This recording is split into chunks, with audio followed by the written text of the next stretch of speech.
Entonces, los factores que influyen la distribución de tejido. Todas las técnicas obviamente si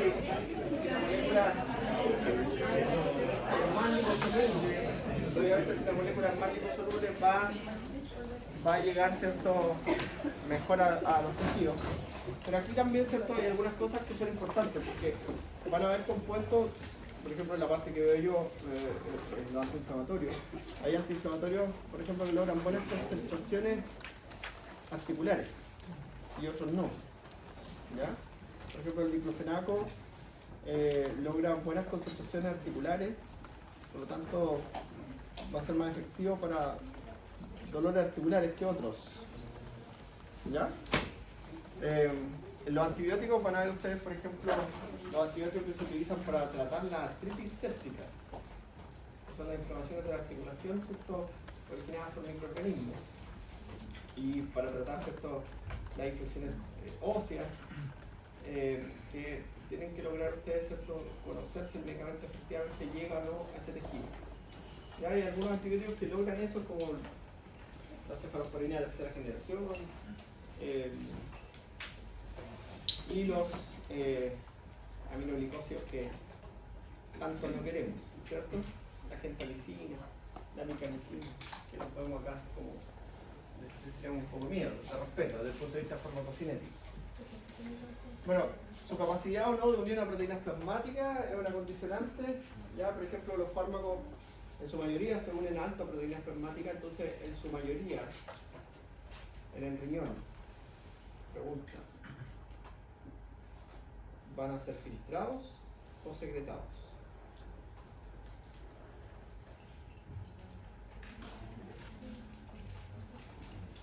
En el riñón, el fármaco que va unido a proteínas, ¿se filtra o se secreta? Se secreta. Me parece que ese es como el objetivo de la secreción, pues. ¿Ya? Los fármacos tienen más afinidades por las proteínas secretoras, por lo tanto, si van unidos a la albúmina, se unen a la proteína secretoria y la proteína no secreta. Entonces, el mecanismo de eliminación de fármacos principal es la secreción tubular activa, es el principal. ¿Ya? Ahora,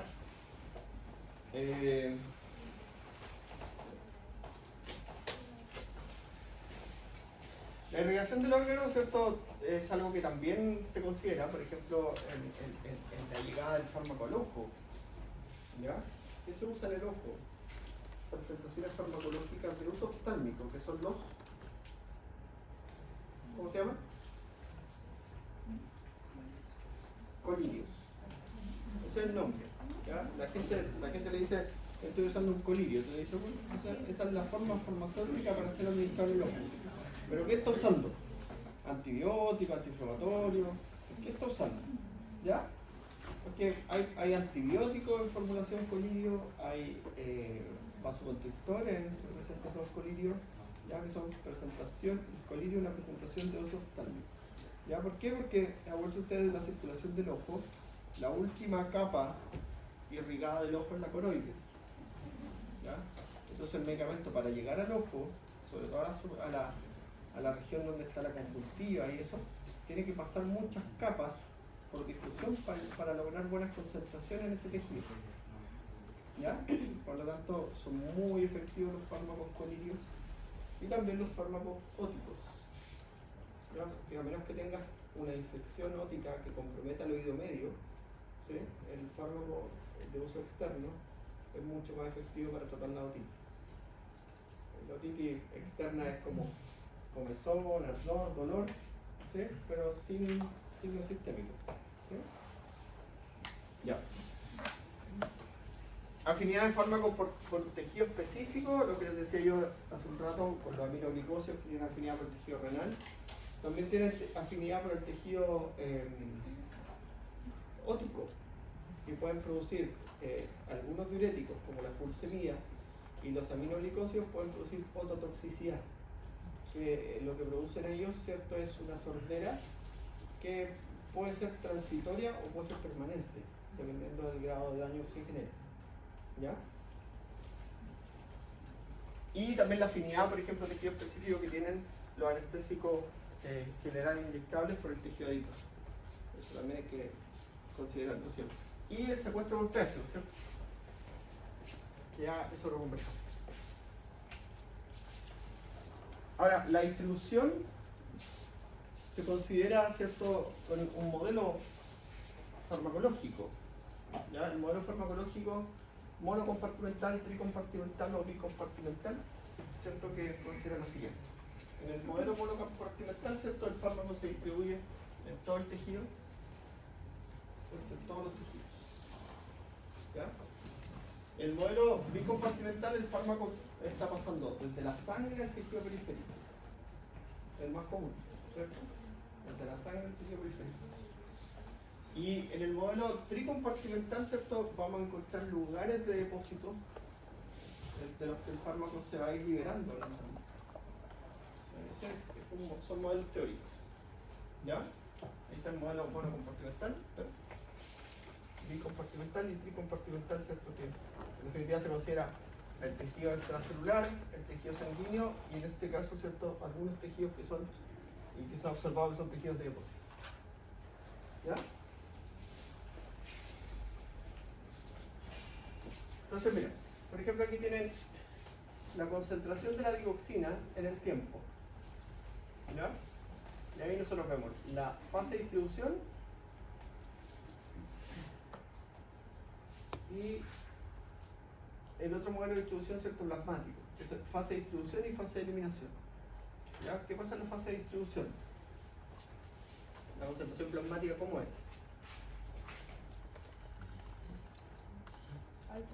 Es alta con respecto a la concentración tisular. ¿Ya? Es alta con respecto a la concentración tisular.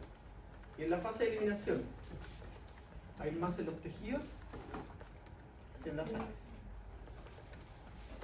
¿Ya? Van a tener más en los tejidos, pero por lo tanto tiende tiene este modelo bicompartimental, pero luego se empieza desde el tejido a moverse hacia la circulación y se elimina. ¿Ya?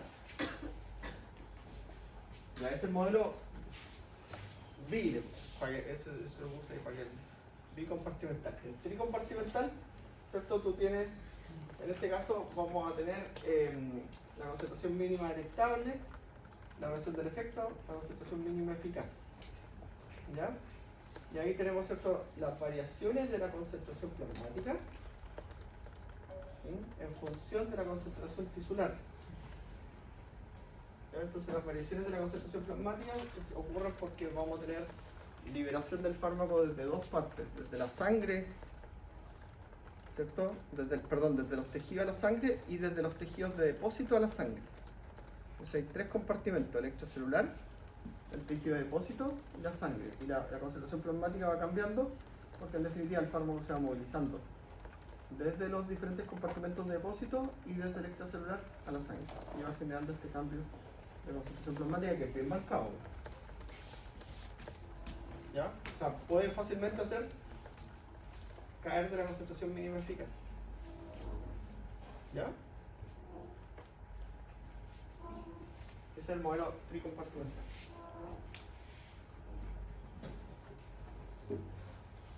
Ya. El volumen de distribución. ¿Qué es lo que es el volumen de distribución? Esto también es una estimación. Es una estimación. Ya, vamos a tratar de hacerlo muy sencillo para que no se confundan con esto, porque estos son conceptos que hay que tener. ¿Ya? Son conceptos que tú tienes que tener.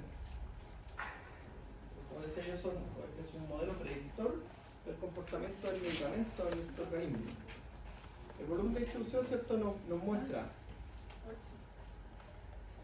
qué tanto se distribuye el fármaco en todos los tejidos. ¿Ya? Eso nos muestra.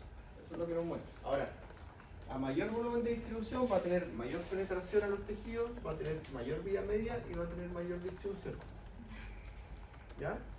Normalmente cuando su valor es mayor a 1 o mayor a 0,8 incluso, ¿cierto? Si lo bajamos un poquito y nos ponemos un poquito exigente, cuando su valor es mayor a 0,8, eso asegura que se distribuye en todos los tejidos.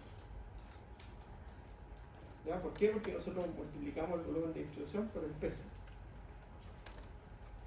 ¿Ya? Y el valor que nos da, nos acordamos de esto. Entonces, mira, los fluidos del cuerpo corresponden al 60% del peso corporal vivo. ¿Sí? Entonces, si una persona pesa 100 kilos, ¿cierto? Los fluidos del cuerpo son 60 litros. ¿Cierto? Entonces, con un volumen de distribución de 1, yo multiplico 100 por 1 y yo voy a tener que el fármaco se va a distribuir en 100 litros. El paciente tiene 60, por lo tanto se va a distribuir en todos los tejidos. ¿Ya? Ahora, para eso es súper fácil. Para eso es súper fácil. Pero por ejemplo, si el volumen de distribución es de 0,2, ¿ya? Tú vas a multiplicar los 100 por 0,2 y eso te va a dar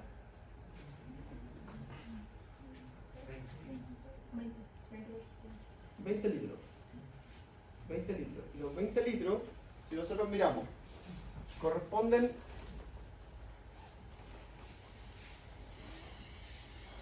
al líquido extracelular. Porque se ve en ese orden. El fármaco porcentual que sí o sí va a estar en la sangre, 5%. En el líquido extracelular, 14%. ¿Cierto?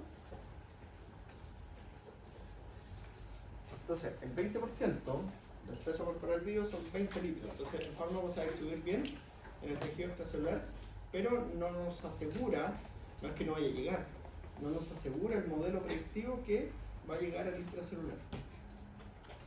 ¿Ya? Entonces, ¿cuándo es importante eso? Cuando usted quiere lograr concentraciones intracelulares, como por ejemplo en algunas terapias antibióticas. ¿Ya? ¿Hay bacterias intracelulares? ¿Los virus actúan dónde? Entonces, por ejemplo, con la terapia antirretroviral, con la terapia antibiótica, ahí sí hay que tener en cuenta eso. Que el medicamento tenga un volumen de distribución que le permita llegar a donde tiene que actuar. Porque lo más triste que le puede usar un fármaco es que no esté donde tiene que actuar. ¿Ya? ¿Entienden? ¿Lo explico o no? Mira. El 60% del peso corporal vivo, ¿ya? Corresponde a agua. Entonces, en un individuo de 100 kilos, va a ser lo fácil, ¿no? ¿Ya? 100 kilos corresponde a 60 litros. ¿Ya? Nosotros dijimos que, de estos 60 litros vamos a tener 20 litros que corresponden al líquido extracelular y 40 litros que corresponden al líquido intracelular. ¿Ya? Ahora, el fármaco sí o sí, porque los principios farmacológicos, esto lo vamos a encontrar primero en el líquido extracelular, en el compartimento plasmático. ¿Ya? Sí o sí aquí. Entonces, el movimiento siempre va a ser así. ¿Ya? Por ejemplo, si el medicamento tiene un volumen de distribución, es igual a 1.1, por ejemplo, se multiplica 1.1 por kilogramo. ¿Ya? Entonces se multiplica por el peso. Y esto es igual a 110 litros. Entonces, si nosotros miramos, ¿cierto? Esto es mayor que esto, por lo tanto el fármaco se va a distribuir en todos los tejidos. ¿Ya? Se va a distribuir en todos. Y va a adoptar un modelo compartimental. ¿Ya? Si el volumen de distribución es 0,2, dijimos que esto era igual a 20 litros. Por lo tanto, el fármaco principalmente lo vas a encontrar tú en el líquido extracelular y no en el líquido intracelular. O el modelo predictivo te dice que quizás no va a lograr concentración extracelular. A lo mejor sí, porque eso es variable. ¿Sí? Pero no vas a lograr una concentración, no te asegura el modelo predictivo que va a tener una buena concentración intracelular. ¿Ya? Para algunos medicamentos que nosotros necesitamos o que su mecanismo de acción es dentro de la célula, por ejemplo, mencionamos algunos en esta clase, los IMAO. La monoaminoxidasa está dentro de la célula. ¿Ya? Las bacterias intracelulares, los virus. ¿Sí? Entonces se multiplica por el peso total del cuerpo. Sí, por el peso Si del es cuerpo. mayor, al extracelular se distribuye en total. Claro. Si por ejemplo si fuese, a veces es 30 y uno dice, bueno, es una fracción que va a llegar al intracelular. ¿Ya? Mira. Bueno, el volumen de distribución te lo calculas así, ¿cierto? La cantidad total del fármaco en el organismo partido por la concentración plasmática. ¿Ya? Así se estima el volumen de distribución. Y permite determinar, ¿cierto?, la dosis a administrar. La dosis a administrar va a ser igual al volumen de distribución partido por la concentración plasmática del fármaco o la concentración que yo espero. Te puede predecir algo que se llama la dosis de carga. ¿Ya? ¿Cuál es la concentración plasmática que tú quieres? Versus su volumen de distribución. Y eso te permite predecir la dosis de carga. ¿Cuánto tengo que dar? ¿Ya? Profesor, ¿de dónde salía el 1.1? Porque... Volumen de distribución que a mí se me ocurrió. Ya. Bueno, el volumen aparente de distribución entonces depende la cantidad del fármaco, la concentración plasmática. Depende primero del flujo sanguíneo regional. ¿Ya? De los flujos sanguíneos regionales nosotros sabemos que los tejidos que más sangre reciben del cuerpo son el riñón y el hígado. ¿Sí? El gasto cardíaco, ¿se acuerdan de esos órganos? Era del 20 al 25%. ¿Ya? Y ahí está esto en resumen, por si no se acuerdan. ¿Ya? Entonces, después tenemos el cerebro, la musculatura esquelética, ¿ya? La grasa y el otro es residual. ¿Ya? Y ahí está la sumatoria, que es 5.5, que es el gasto cardíaco. ¿Ya?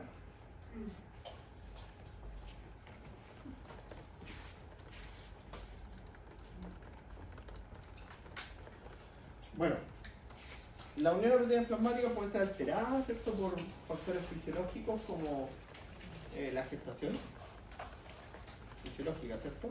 Dijimos que la gestación disminuye la glucoproteína ácido alfa.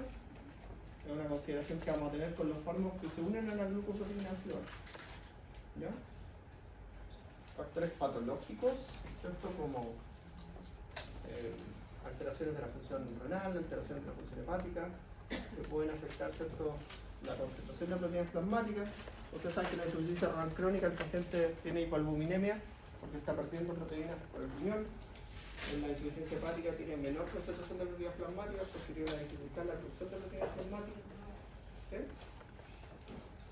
Su pH, ¿cierto? Un pH, la acidosis afecta la unión de las proteínas plasmáticas, ya lo conversamos eso. La mayoría de las cosas la vamos a conversar. ¿Vale? ¿Entendieron? Es muy importante que vayan entendiendo. Ya. Bueno, los factores que afectan el volumen real, ¿cierto?, son el peso. ¿Ya? En el peso hay una indicación, no sé si yo desconozco si todavía está vigente, porque no traté de buscar información, pero no había al respecto que ojalá estimar la dosis con el peso ideal de algunos medicamentos que tienen un margen terapéutico estrecho. Tú estimas la dosis con el peso ideal, ¿ya? Porque el peso real en el paciente obeso es marginal, ¿m?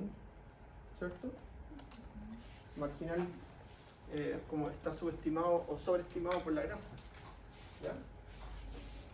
Y en las patologías, por ejemplo, hay que tener en cuenta alteraciones del volumen real, por ejemplo, en las patologías, el secuestro del tercer espacio, patología edematosa, ¿ya? ¿Secuestro del tercer espacio lo conocen? ¿No? Cuando tú tienes una hemorragia dentro de un músculo. Eso es secuestro del tercer espacio. A veces mala suerte, te caí, te pegáis y te queda una hemorragia interna en el músculo. Es grave. A veces personas que ustedes van a ver en accidentes de tránsito no tienen nada visiblemente y tienen un brazo así. Están haciendo una hemorragia interna. Se llama secuestro de tercer espacio. ¿Ya? ¿No es lo mismo que el síndrome compartimental? Eso. Ah, Ya. Bueno, la fijación a fármaco, ¿cierto? La fijación de fármaco en realidad puede estar dada por afinidad en fármaco con un tejido específico, ¿cierto? Nefrotoxicidad, ototoxicidad por aminoglicosidos, ¿sí? Afinidad por el tejido adiposo, ¿ya? Afinidad por el tejido óseo, tetraciclina, secuestro de la barrera hematoencefálica, ¿ya? Normalmente el secuestro de la barrera hematoencefálica ocurre, por ejemplo, con la lidocaína, la bupivacaína, que son anestésicos locales, que a ciertas dosis, el sistema nervioso central se satura y no lo puede sacar del sistema nervioso central y empiezan a generar neurotoxicidad que produce convulsiones. ¿Ya? Entonces, normalmente cuando se usan anestésicos locales, tienen que calcular la dosis máxima. ¿Ya? Normalmente, no recuerdo, son 10 miligramos, dosis, no es, entre 10 y 15 miligramos kilo, y tú calculas la dosis máxima y tú dices, ya yo a este paciente o a esta paciente le puedo pasar, no sé, 10 ml, 5 ml, máximo. ¿Por qué? Porque el anestésico local, acuérdense ustedes que ustedes lo infiltran. Entonces lo infiltran en diferentes regiones. Pueden no sé, al mismo paciente ponerle una infiltración epidural del fármaco, pueden después hacer un bloqueo local del fármaco y van poniéndolo en diferentes partes. Entonces usted calcula la dosis, estima la dosis, ¿ya? Y que no sobrepase, porque si sobrepasa, el riesgo de cardiotoxicidad y neurotoxicidad aumenta por este mecanismo que tiende a secuestrarse en el tejido nervioso.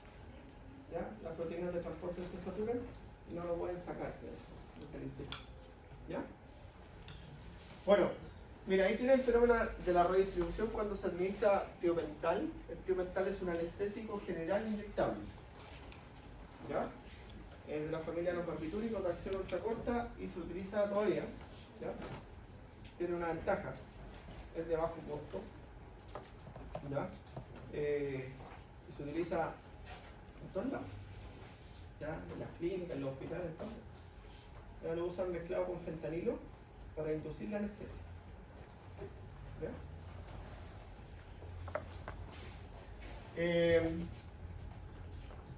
Mira este fármaco. Cuando lo administran, este es endovenoso exclusivo. ¿Ya? Y aquí también una cosa de la distribución de este medicamento es endovenoso exclusivo porque si se administra intramuscular o subcutáneo produce necrosis. Terrible. ¿Sí? Terrible. Ya. Mira, cuando lo administran endovenoso, ¿cierto? Después de pasan a los 20 minutos, ¿cierto? Tú lo encuentras más concentrado en la grasa, en el músculo, en el fármaco eliminado y en el hígado, ¿cierto? Que en la sangre. ¿Ya? O sea, se distribuye rápidamente. Y mira, y después de 120 minutos, tú lo vas a encontrar más concentrado en la grasa que en todos los otros tejidos. ¿Ya? Ahora, el pero que tiene el tejido mental, que al acumularse en la grasa adquiere el modelo tricompartimental. ¿Ya? Pasó de la sangre al tejido periférico y se depositó en la grasa. Entonces empieza a volver a la circulación para que el cuerpo lo elimine. ¿Sí? Lentamente.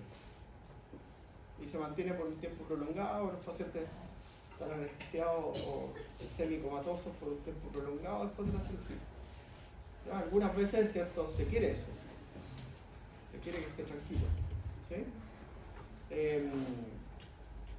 Pero el problema es si hay algún tipo de complicación hemorrágica, que eso va a generar vasoconstricción periférica y va a hacer que el fármaco vuelva a la circulación general. Y ese fenómeno se llama redistribución. Cuando un fármaco se mueve rápidamente desde un tejido de depósito a la circulación general. ¿Ya? Ahora, este fármaco en esas circunstancias puede producir un paro respiratorio. ¿Ya? Por eso que antes, cuando solo existía el tiopental, antes que apareciera el propofol, que el propofol apareció como en la década del 80, cuando se usaba solo el tiopental era tan riesgoso y era todo un problema, ¿cierto? Anestesiar a niños y a personas con obesidad. ¿Profe? ¿Sería la distribución de cuando un fármaco se mueve rápidamente? Desde un tejido de depósito a la circulación general. ¿Cómo se llama ese fenómeno? Redistribución. ¿Ya? Bueno. Mira, ahí tienen los volúmenes de distribución de diferentes fármacos de uso en pediatría. ¿Ya? Y ahí los podemos mirar, podemos analizar algunas cosas.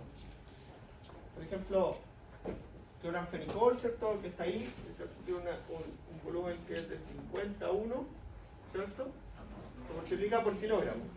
¿Ya? Si lo miramos acá, el diazepam, que debería estar por ahí el diazepam, no me falla, 1.1. ¿Ves?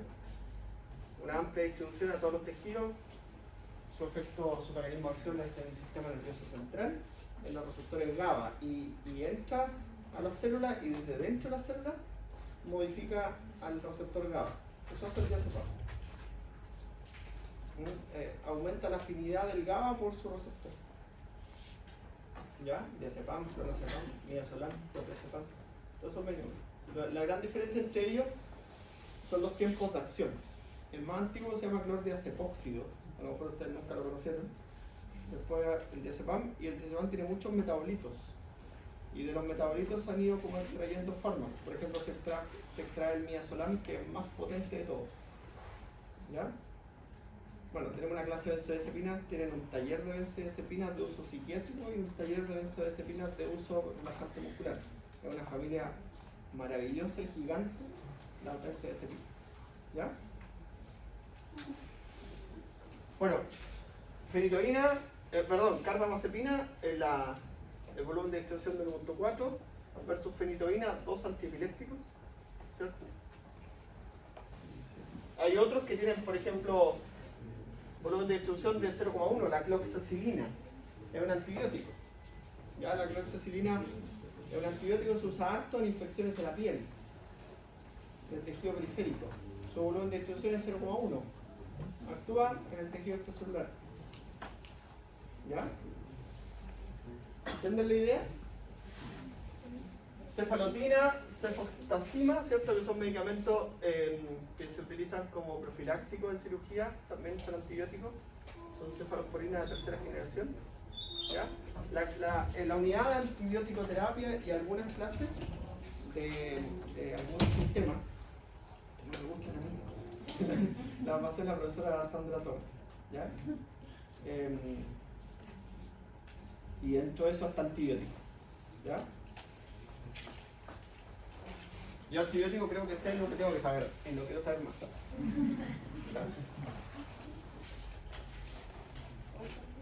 Y además la profesora Sandra Torres trabaja con la doctora Carla Concha, así que tienen como un buen nexo con integrados infecciosos en la parte antibiótico. Yo lo encuentro fantástico, y todos los años disfrutan mucho las clases de la profesora. ¿Ya? Bueno, la barrera hematoencefálica, ¿cierto? Ya sabemos algunas características de la barrera. La barrera hematoencefálica, ustedes saben que es una barrera física y además es una barrera metabólica. Una barrera física y además metabólica. ¿Ya? O sea, lo que hace, ¿cierto?, es generar primero una barrera física que impide el paso de moléculas. Y segundo, ¿cierto?, tiene muchas enzimas que metabolizan compuestos. Algunos no logran pasar, como la dopamina. ¿Ya? Usted da dopamina endovenosa y la dopamina lo que hace, ¿cierto?, es mantener el flujo sanguíneo renal y aumentar el gasto cardíaco. Eso hace la dopamina. Se usa en la hipotensión. ¿Ya? Se usa por infusión en la hipotensión.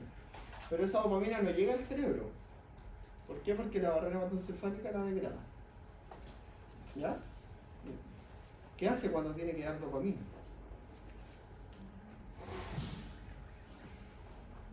En el Parkinson utilizan la levodopa, ¿cierto?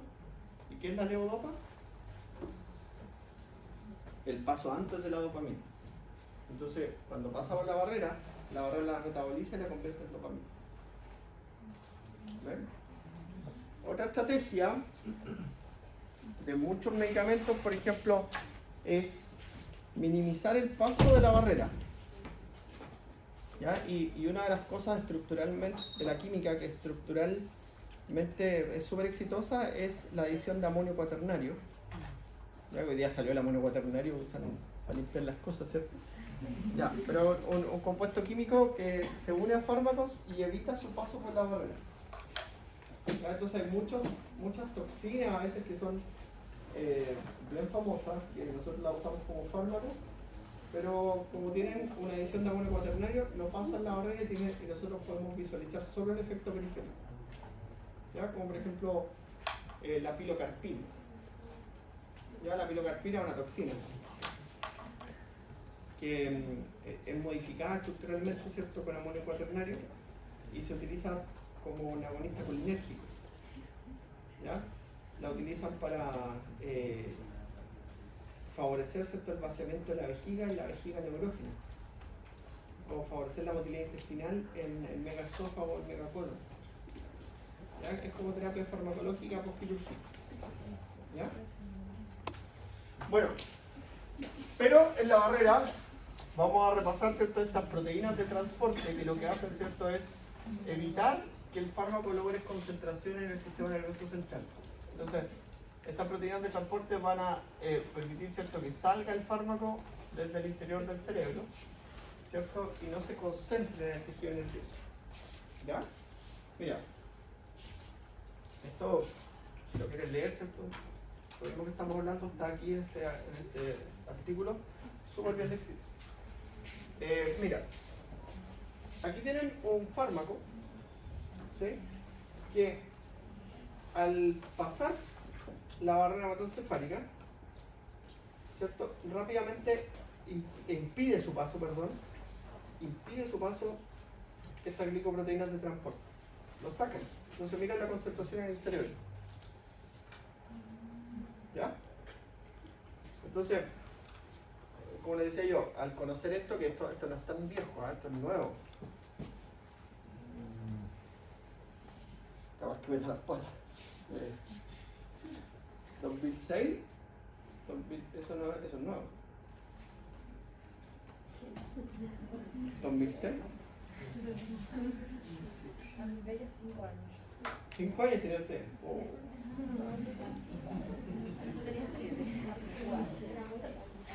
Yo le voy a contar que yo el 26 de junio del año 1996 estaba parado afuera de la disquería Concierto esperando que apareciera el disco Load de Metallica. Con mi platita en billetes de lucas ahí para comprar el cassette. 1996, 26 de junio. Todavía no recuerdo. No valió la pena. ¿Qué disco más malo?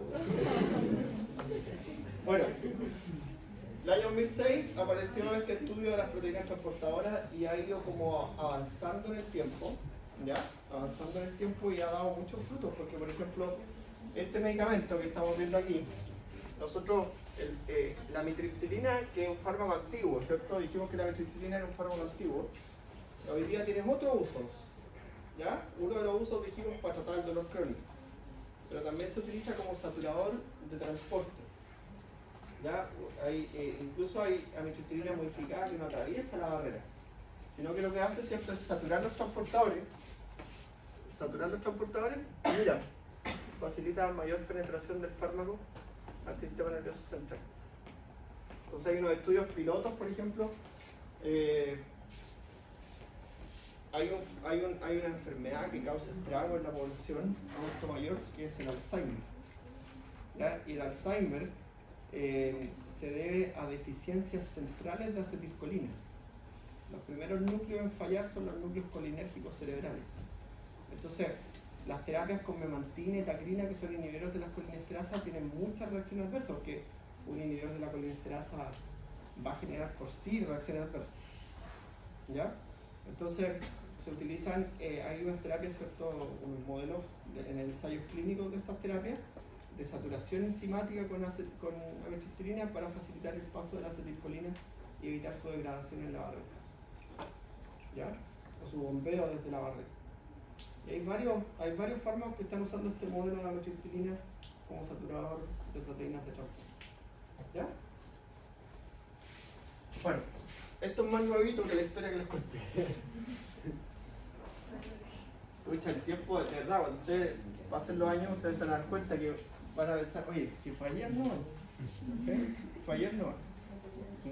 En el 93, yo fui a ver a Metallica la primera vez en mi vida. Yo soy fanático de Metallica, ¿no? De hecho, ahora voy a ver a Metallica con mi hija.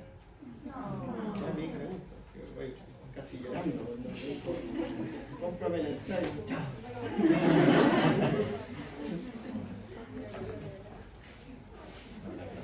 Bueno, una de las características de la barrera hematoencefálica es que no existe ni filtración ni pinocitosis.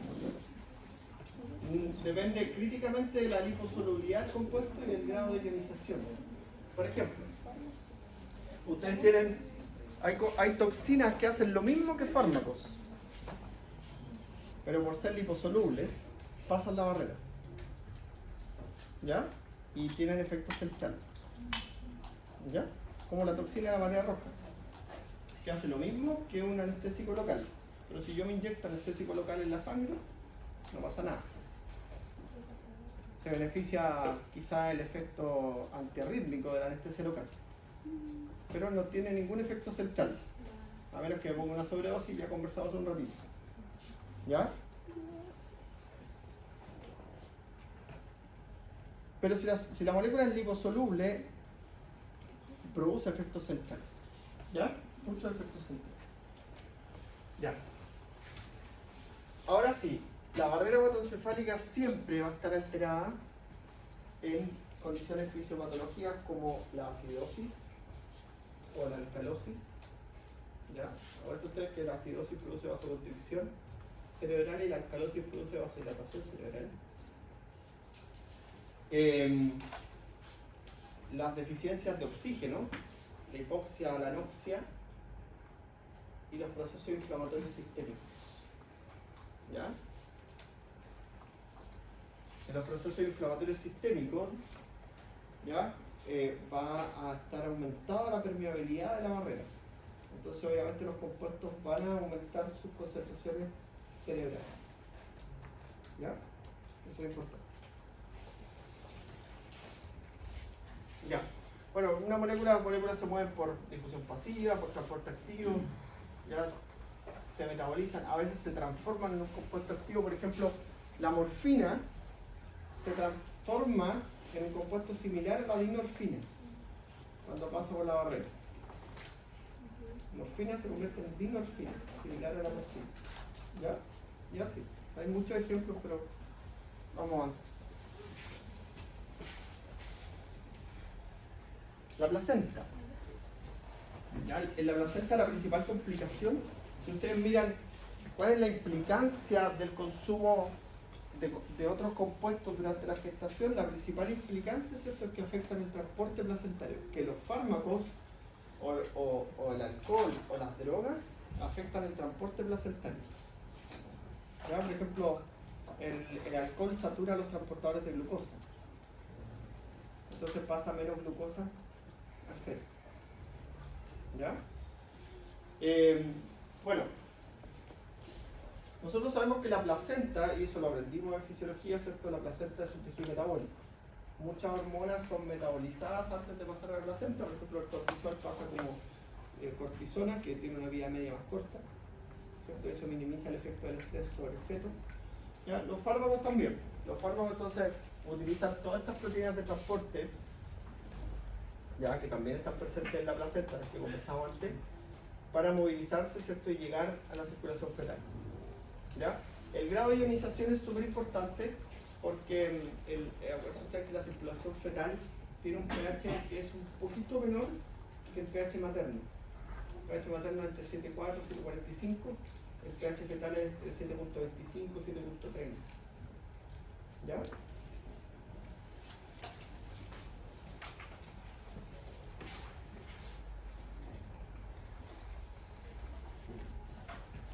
Bueno, hay un artículo que es muy interesante donde se resume esto, una revisión, ¿cierto? Donde estos son de revistas y el uno está el Frontiers of Pharmacology y la Pharmacology Review, que es eso.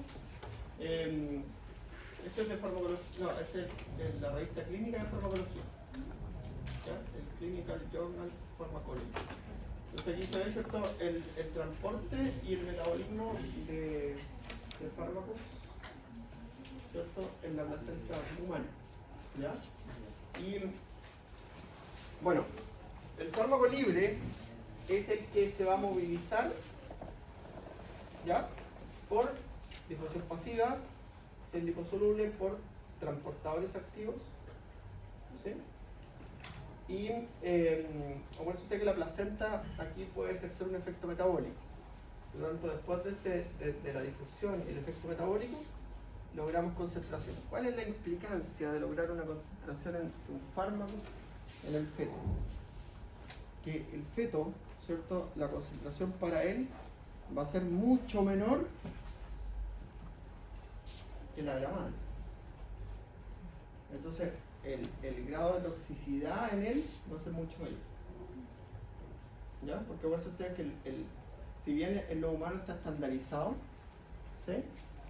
Pero siempre el fármaco es en función del peso corporal.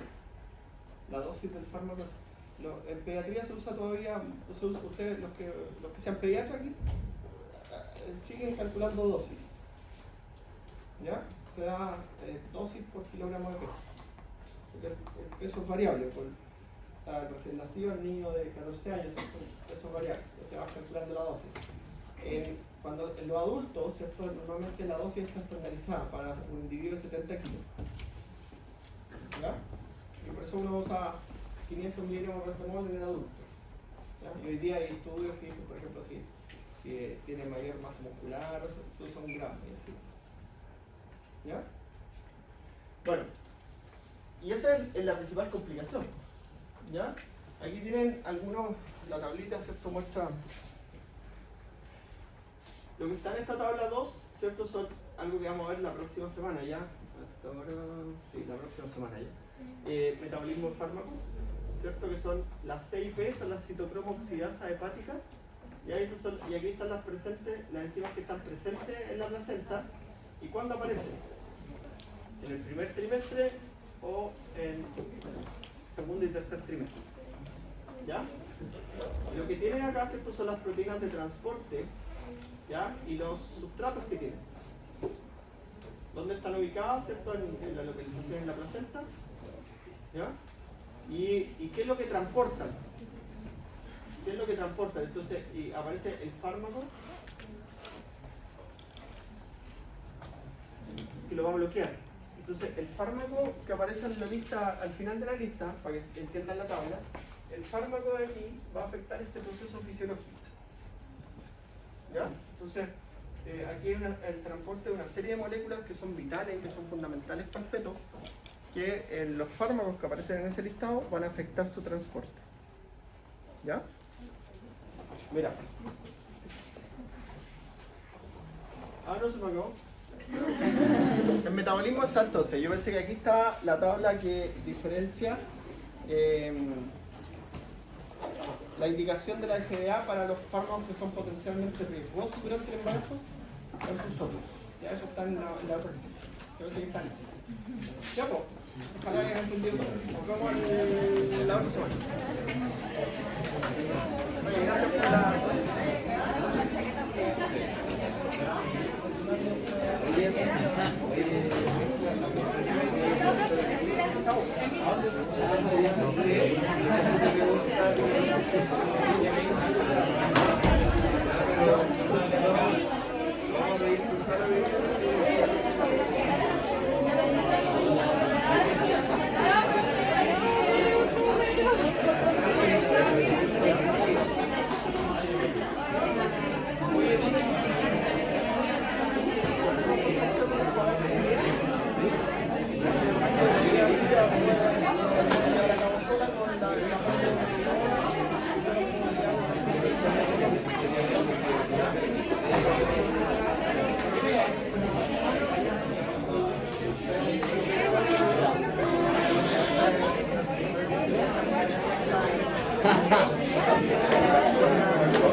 pero anda,